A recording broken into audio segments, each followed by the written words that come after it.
देवकी के घर जाती है और देखती है कि देवकी के आंगन और घर के आसपास जितने भी पेड़ हैं, पेड़ की टहनियों पर ढेर सारे चिड़िया के घोंसले रस्सियों के सहारे लटके हुए हैं।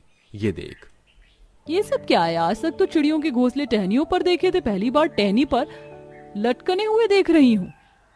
मेरा पोता है ना राजू, उससे ही मैंने ये करवाया। बारिश का मौसम है, आंधी तूफान भी आते रहते, बेचारी चिड़ियों का मेहनत से बनाया हुआ घोंसला आंधी तूफान नहीं उड़ाता है, इसीलिए मैंने अपने पोते से कहकर इन्हें अच्छे से लटका दिया है। अब कितनी भी आंधी आएगी तो ये घोंसले उड़ेंगे नहीं। बूढ़ी देवकी का दिमाग देखकर मेघा भी काफी हैरान होती है और उससे आटा लेकर वापस घर आ जाती है। यूं ही कुछ समय गुजर जाता है। घर का काम खत्म करके मटका लेकर सभी बहुएं घर लौट रही होती हैं कि तभी मौसम काफी सुहाना हो जाता है। लगता है फिर से बारिश शुरू होने वाली है। तुम लोगों को पता है कि मुझे बारिश का मौसम कितना ज्यादा पसंद है, लेकिन आजकल तो बारिश सिर्फ घर से पानी बाहर निकालने में ही गुजर जाती है। थोड़ा बहुत भी मैं मजे नहीं कर पाती। अच्छा हुआ कि घर से निकलते हुए हमने सामानों को पहले ही पन्नी से ढक दिया था। अगर अब बारिश भी हो गई तो कम से कम सामान तो नहीं भीगेगा।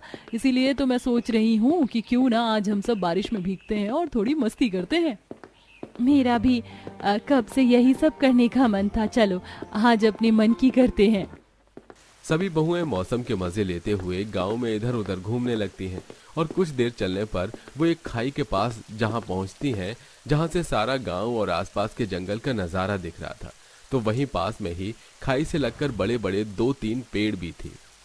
मुझे नहीं पता था कि हमारे गांव में खाई वगैरह भी है। मैं तो पहली बार खाई देख रही हूँ। यहाँ से कितना सुंदर नजारा दिख रहा है ना। चलो इन पेड़ों पर चढ़ते हैं, काफी समय हो गया पेड़ों पर चढ़े हुए। सभी बहुएं पेड़ के नीचे ही पानी के मटके रखती हैं और एक एक कर उन पेड़ों की टहनियों पर चढ़कर बैठ जाती हैं। इतनी ऊंचाई से बारिश में भीगते हुए इतना सुंदर नजारा देख पांचों बहुएं काफी ज्यादा खुश होती हैं। स्वर्ग से भी सुंदर है यहाँ का नजारा। पता है, इस नजारे को देख मैं तो सारी टेंशन भूल गई। मेरा तो यहाँ से जाने का भी मन नहीं कर रहा है।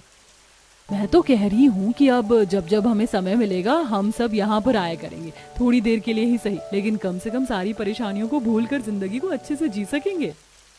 अब सभी बहुएं हर 2-3 दिन में इस खाई के पास आती और पेड़ों की टहनियों पर चढ़कर बैठ जाती। ऐसे ही कुछ समय गुजर जाता है। आज भी जब पांचों बहुएं पेड़ की टहनियों पर चढ़कर बैठी होती हैं।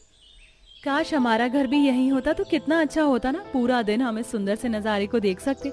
इस नज़ारे को देख देख कर ही खाना बनाते, काम करते और सो भी जाते, और जब सुबह उठते तो भी इतना सुंदर नज़ारा आंखों के सामने होता।